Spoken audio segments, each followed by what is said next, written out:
Hello बच्चों। I hope आप लोग सभी ठीक होंगे और अपनी तैयारी बढ़िया ढंग से कर रहे होंगे। तो मैं शुभम आप लोगों को पिछली वाली वीडियो के आगे ले चलता हूँ। केमिस्ट्री में जो हम लोगों ने पीछे बेसिक जानकारियाँ पढ़ी हैं उसी के आगे हम लोग बढ़ते हैं। तो पहली चीज़ होती है आप लोगों की पदार्थ। क्या होती है बच्चों? पदार्थ। क्या होती है केमिस्ट्री में? पदार्थ होती है, जिसी को अंग्रेजी में पढ़ा जाता है मैटर। क्या पढ़ा जाता है बच्चों? मैटर पढ़ा जाता है। और ये पदार्थ होती क्या है आपकी? मैटर होते क्या हैं? तो दुनिया में जितनी भी आप लोग वस्तु देखते हैं ना बच्चों, जितनी भी वस्तुएं देखते हैं, टेबल, कुर्सी, मेज, पेन, पेंसिल, आपकी ईंट, इमारत, ये सभी क्या है? पदार्थ। किसी न किसी चीज़ से बनी हुई है ना। जो चीज़ से बनी हुई है उसी को क्या कहते हैं बच्चों? पदार्थ कहते हैं। क्या कहते हैं बच्चों? पदार्थ कहते हैं। और ये पदार्थ स्थान घेरती है। मान लो एक आप कमरे में आप एक बेंच रख दिए, या आप एक मेज़ रख दिए, या एक कुर्सी रख दिए, तो वो उतनी जगह घेरेगी कि नहीं घेरेगी? तो जो जगह वो घेरेगी, तो स्थान घेरने वाले को ही क्या कहा जाता है? पदार्थ कहा जाता है। पदार्थ की दो अवस्थाएं होती हैं। पहली अवस्था होती है भौतिक अवस्था। क्या होती है बच्चों? भौतिक अवस्था। और दूसरी अवस्था होती है आपकी रासायनिक अवस्था। ठीक है बच्चों। तो भौतिक अवस्था किसको कहेंगे और रासायनिक अवस्था किसको कहेंगे? भौतिक अवस्था, जो अवस्था को महसूस किया जा सके। जैसे मान लीजिए आप कोई मेज छूते हैं तो वो आपको कठोर लगती है। अगर आप पानी को छूते हैं तो वो थोड़ा मुलायम लगती है। और गैस को आप अपने अंदर या बाहर छोड़ सकते हैं, तो अनुभव कर सकते हैं। किसी चीज़ को अनुभव करना या उसको स्पर्श करना ही क्या कहलाता है? भौतिक अवस्था कहलाती है। और भौतिक अवस्था को दोबारा जनरेट किया जा सकता है। जैसे जल को पानी बनाना, सॉरी बच्चों, जल को ठंडा करके बर्फ़ बनाना और बर्फ़ को गर्म करके पानी बनाना। तो ये देखो, दोनों क्रिया रिवर्स सिस्टम में चल रही है कि नहीं? एक बार आपका जल से ठोस बन रहा है, जल से बर्फ़ बन रहा है, और बर्फ़ से फिर जल बन रहा है। तो इस अवस्था को कहते हैं भौतिक अवस्था। भौतिक अवस्था की तीन अवस्थाएं होती हैं। भौतिक अवस्था की तीन अवस्थाएं होती हैं। पहली अवस्था होती है ठोस। क्या होती है बच्चों? ठोस होती है। दूसरी अवस्था होती है आपकी द्रव, लिक्विड। फिर तीसरी अवस्था होती है क्या बच्चों? गैस होती है। क्या बच्चों होती है? गैस होती है। तो पहली अवस्था हमने क्या है? ठोस लिखा है। क्या लिखा है बच्चों? ठोस लिखा है। ठोस लिखा है बच्चों। तो ठोस, द्रव, गैस, ये कौन सी अवस्था में पाई जाती है? भौतिक अवस्था में। भौतिक अवस्था में पाई जाती हैं। तो सबसे पहला नंबर आता है ठोस। ठोस किसको कहेंगे? किसको ठोस कहते हैं? तो आप लोग लोहा देखे हो? लोहा हो गया, सोना हो गया। तो जितनी भी कठोर वस्तुएं रहेंगी वो क्या होती हैं बच्चों? ठोस होती हैं। जितनी भी मृदु वस्तुएं होती हैं ना, उसको क्या कहा जाता है? द्रव कहा जाता है। और गैस को हम अनुभव कर सकते हैं। गैस को हम अनुभव कर सकते हैं। आप लोग आग जलता हुआ देखते हो, गैस को भी आप ऐसे पकड़ सकते हो, मगर आपके हाथों में आएगी नहीं वो ना, तो अनुभव कर सकते हो। ठीक है बच्चों। तो ठोस, ठोस, ठोस, जैसे मान लीजिए ये आपके ठोस हो गए ना बच्चों। तो ठोस में जो अणु होते हैं ना, जो अणु होते हैं वो इतने नज़दीक नज़दीक होते हैं, इतने नज़दीक होते हैं ना, कि बच्चों इतने नज़दीक होते हैं कि जिनमें अंतरा अणु बल इतना कम लगता है, जिसके कारण वो टूटती नहीं है। टूटती नहीं है, क्या कहलाती है? ठोस कहलाती है। क्या कहलाती है बच्चों? ठोस कहलाती है। और ठोस किसको कहोगे? तो जिसका आकार आकार निश्चित हो। क्या हो बच्चों? निश्चित हो और उसका आयतन आयतन आयतन भी क्या हो बच्चों? निश्चित हो। तो उसको भी क्या कहेंगे? ठोस कहेंगे। तो ठोस वे पदार्थ होते हैं जिसका आकार और आयतन क्या होता है? निश्चित होता है, ठोस कहलाते हैं। ठीक है बच्चों। तो जैसे मान लीजिए आप एक लोहे को गलाकर एक क्यूब का, मतलब कि एक आयत का रूप देना चाहते हैं तो दे देंगे। तो उसका देखो आयत एक निश्चित हो गया ना, तो उसका आकार निश्चित हो गया। अब आप उसको आप चिपटा करके, या मान लीजिए उसको जब ठोस हो जाए तब उसको आप पिचका नहीं सकते हैं, तो उसका आकार आप बदल नहीं सकते हैं। तो उसका आकार क्या हो गया बच्चों? निश्चित हो गया है। और आयतन, जैसे मान लीजिए आपने वही लोहा 5 किलो की मात्रा में लिया था, तो क्या वह मात्रा बढ़ जाती है या घट जाती है? नहीं बच्चों, वो मात्रा उतनी ही हमको मिलती है, उतनी ही मात्रा हमको मिलती है। जैसे 5 किलो लोहा लिए हैं तो 5 किलो ही हमको मिलेगी। तो उसका आयतन भी क्या हो जाता है बच्चों? निश्चित हो जाता है। तो ठोसों का आकार और आयतन क्या होता है? निश्चित होता है। और इसमें ठोसों में अंतरा अणुक बल बहुत ही कम लगने के कारण क्या कहलाते हैं बच्चों? ठोस कहलाते हैं। अब आती है बात बच्चों द्रव की। किसकी बात आती है? द्रव की। अब द्रव में अणु ठोसों की अपेक्षा दूर दूर पाए जाते हैं। ठोसों की अपेक्षा अणु दूर दूर पाए जाते हैं जिनमें अंतरा अणुक बल ठोसों की अपेक्षा कम लगता है। अंतरा अणुक बल ठोसों की अपेक्षा कम लगता है। अब बताओ, अगर आप 1 लीटर पानी किसी एक बर्तन में रखे हैं और वही 1 लीटर पानी को 2 लीटर वाले बर्तन में डालते हैं तो क्या मिलता है? तो उसका आकार ले लेती है कि नहीं ले लेती है? तो आप द्रव इतनी मुलायम होते हैं कि अपने हाथ में लेते ही वो क्या फिसलने लगते हैं। तो जिस बर्तन में आप रखते हैं उसी का आकार वो धारण करने लगते हैं। तो इसका आकार जो होता है बच्चों ना, वो निश्चित नहीं होता है, वो जिस रूप में डालते जाते हैं उस रूप का होता जाता है। तो इसका आकार क्या हो गया? अनिश्चित। अनिश्चित। और अगर आप 1 लीटर पानी लिए हैं तो क्या वो कम हो जाता है या ज़्यादा हो जाता है? नहीं बच्चों, उसका आयतन जो होता है ना बच्चों, आयतन जो होता है वो निश्चित होता है। आयतन क्या होता है बच्चों? निश्चित होता है। निश्चित होता है। ठीक है बच्चों। अब बात आती है गैस की। गैस में द्रव और ठोसों की अपेक्षा अणु इतने दूर दूर होते हैं, इतने दूर दूर होते हैं कि उनमें अंतराणु बल बहुत ही कम मात्रा में लगने के कारण ये धुएं के रूप में या गैस के रूप में पाए जाते हैं। मान लीजिए 1 लीटर आप गैस लिया, एक बंद कमरे में आपने छोड़ दिया, तो वो किसका आकार ले लेगी? कमरे का आकार ले लेगी। उसके बाद फिर वो तीसरे कमरे में जाएगी, चौथे कमरे में जाएगी, पाँचवें, मतलब कि कुल वातावरण में फैलती हुई चली जाएगी। तो उसका आकार अनिश्चित होता है। उसका आकार क्या होता है बच्चों? आकार क्या होता है बच्चों? अनिश्चित होता है। अनिश्चित होता है। अब बात आती है आयतन की। किसकी बात आती है बच्चों? आयतन की। उसका आयतन भी देखो ख़त्म होता चला जाता है। आप 1 लीटर लिए थे, आप उसको फिर दोबारा वापस नहीं ला सकते हो। जब आप गैस छोड़ देते हो तो गैस आपकी बाहर स्रावित हो जाती है, उसको फिर आप उस बर्तन में वापस नहीं ला सकते हैं। तो उसका आयतन भी क्या हो जाता है बच्चों?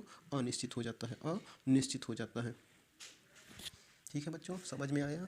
तो भौतिक अवस्था की कितनी अवस्थाएं, कितनी प्रकार के होते हैं? ठोस होते हैं, द्रव होते हैं और गैस होते हैं। ठीक है बच्चों। तो हाँ बच्चों, अब बात आती है रासायनिक अवस्था की। वो अवस्था वो अवस्था जो सिंगल वे में चलती है, सिंगल वे में चलती है। जैसे मान लीजिए ये कोई आपका एक पन्ना है, ठीक है, ये कोई आपका एक पन्ना है, इसको मैं माचिस से जला दूँ, जलाने के बाद आपको राख मिलेगी। ठीक है बच्चों। राख मिलने के बाद आप उसको फिर कागज़ बनाइए, नहीं बना पाएंगे ना। तो ये अभिक्रिया हो गई। ये है बात रासायनिक अवस्था की। रासायनिक अवस्था 2 प्रकार के होते हैं। कितने प्रकार के होते हैं? 2 प्रकार के होते हैं। पहली प्रकार होती है आपकी शुद्ध पदार्थ। कौन सा पदार्थ? शुद्ध पदार्थ। शुद्ध पदार्थ। और दूसरा होता है अशुद्ध पदार्थ। अशुद्ध पदार्थ। पदार्थ। ठीक है बच्चों। अब शुद्ध पदार्थ 2 प्रकार के होते हैं। पहला आपका होता है तत्व और दूसरा होता है आपका यौगिक। और अशुद्ध पदार्थ भी 2 प्रकार के होते हैं। एक होता है समांगी समांगी और दूसरा होता है विषमांगी। विषमांगी। विषमांगी। ठीक है बच्चों। तो रासायनिक अवस्था कितने पार्ट होते हैं? 2 पार्ट होते हैं। कौन कौन से? शुद्ध पदार्थ और अशुद्ध पदार्थ। अब बताइए बच्चों, शुद्ध पदार्थ कितने प्रकार के होते हैं? 2 प्रकार के होते हैं। तत्व और यौगिक। तत्व और यौगिक। अशुद्ध पदार्थ भी 2 प्रकार के होते हैं, समांगी और विषमांगी। तो तत्व किसे कहेंगे? तत्व को अंग्रेजी में लिखते हैं एलिमेंट। एलिमेंट। और इसी के बारे में हम लोग आगे बढ़ेंगे कि तत्व क्या होते हैं, यौगिक क्या होते हैं। और यौगिक को अंग्रेजी में लिखते हैं कंपाउंड। कंपाउंड क्या लिखते हैं बच्चों? कंपाउंड। ठीक है बच्चों। तो तत्व क्या होते हैं? तत्व ऐसे पदार्थ होते हैं, तत्व ऐसे पदार्थ होते हैं जिन्हें ना तो भौतिक क्रिया द्वारा और ना ही रासायनिक क्रिया द्वारा बनाया जा सकता है और ना ही नष्ट किया जा सकता है। उसको क्या कहेंगे बच्चों? तत्व कहते हैं। जैसे मान लीजिए सोना हो गया, चांदी हो गया, लोहा हो गया। तो ये देखो मैं क्या लिख रहा हूँ, AuAgFe। तो आप लोगों को नहीं समझ में आ रहा होगा। तो ये सोने का प्रतीक होता है ना, और ये चांदी का प्रतीक होता है, ये आपका लोहे का प्रतीक होता है, ये सोडियम है, ये आपका क्लोरीन है, ये आपका ऑक्सीजन है। ये सभी क्या हैं? तत्व हैं। तत्व हैं। क्या हैं? तत्व हैं। तो तत्व एक ही अणुओं से मिलकर जो पदार्थ एक ही अणुओं से मिलकर बने होते हैं, जो पदार्थ एक ही अणुओं से मिलकर बने होते हैं उनको क्या कहते हैं बच्चों? तत्व कहते हैं। या तत्व वे पदार्थ होते हैं जिन्हें ना तो भौतिक क्रिया द्वारा और ना ही रासायनिक क्रिया द्वारा इन्वेल्ड किया जा सकता है और ना ही डिस्ट्रॉय किया जा सकता है। क्या कहलाता है बच्चों? तत्व कहते हैं। मतलब ना ही नष्ट किया जा सकता है और ना ही उसे बनाया जा सकता है। क्या कहेंगे? तत्व कहलाते हैं। जैसे सोना हो गया, चांदी हो गया, लोहा हो गया, सोडियम हो गया, क्लोरीन हो गया, ऑक्सीजन हो गया, ये सभी क्या हैं? आपके तत्व हो गए। और यौगिक क्या होते हैं? दो दो दो या दो से अधिक, दो या दो से अधिक तत्वों के संयोग से तत्वों के संयोग से क्या बनाया जाता है बच्चों? क्या बनाया जाता है? यौगिक बनाया जाता है। दो या दो से अधिक तत्वों के संयोग से क्या बनाया जाता है? यौगिक बनाया जाता है। जैसे मान लीजिए ये सोडियम हो गया और ये क्लोरीन हो गया, दोनों को आपस में मिलाया जाए तो क्या बनता है बच्चों? क्या बनता है? सोडियम क्लोराइड एक क्या है? आपका यौगिक है। क्या है बच्चों? यौगिक है। जैसे आपका H2O क्या है बच्चों? यौगिक है। आपका CO2 क्या है बच्चों? यौगिक है। HCl क्या है बच्चों? यौगिक है। H2SO4 क्या है बच्चों? यौगिक है। तो दो या दो से अधिक, देखो इसमें हाइड्रोजन है, सल्फर है, ऑक्सीजन है ना, ये तीन तत्वों से मिलकर बना हुआ है। ऐसे तत्वों के संयोग को क्या कहते हैं बच्चों? यौगिक कहते हैं। तो समझ में आया आप लोगों को? दो से अधिक तत्वों के संयोग को क्या कहते हैं बच्चों? यौगिक कहा जाता है। अब आती है बात अशुद्ध पदार्थ की। अशुद्ध पदार्थ दो प्रकार के होते हैं, एक होता है समांगी और एक होता है विषमांगी। समांगी किसको कहेंगे? जैसे दूध प्लस पानी को मिला दिया जाए तो वो एक दूसरे में मिल जाते हैं। चीनी और पानी को एक में मिक्स किया जाए तो वो मिल जाते हैं। अब विषमांगी क्या होते हैं? जैसे पानी और रेत को मिलाया जाए, वो एक दूसरे में मिलते हैं क्या? नहीं मिलते हैं। तो हम कह सकते हैं कि जो एक दूसरे में ना मिले उसको क्या कहेंगे बच्चों? विषमांगी कहेंगे। और जो एक दूसरे में मिल जाए उसको क्या कहेंगे बच्चों? समांगी कहेंगे। तो फिर से आइए समझ लेते हैं। तो आइए फिर से आपको दोबारा बताते हैं कि दुनिया में एक ऐसी कोई भी चीज़ नहीं है जो कि क्या ना हो? पदार्थ ना हो। जो क्या ना हो? पदार्थ ना हो। सभी चीज़ें क्या हैं? आपकी पदार्थ है। लोहा लक्कड़ आपके पदार्थ, सभी पदार्थ हैं। घर आपके, ईंट पत्थर सीमेंट, आपकी कुर्सी मेज टेबल पेन पेंसिल, सभी क्या है? आपकी पदार्थ से बनी हुई है। पदार्थ आपकी क्या करती है? जो स्थान घेरती है क्या कहलाती है बच्चों? पदार्थ कहलाते हैं। पदार्थ की दो अवस्थाएं होती हैं, भौतिक अवस्था और रासायनिक अवस्था।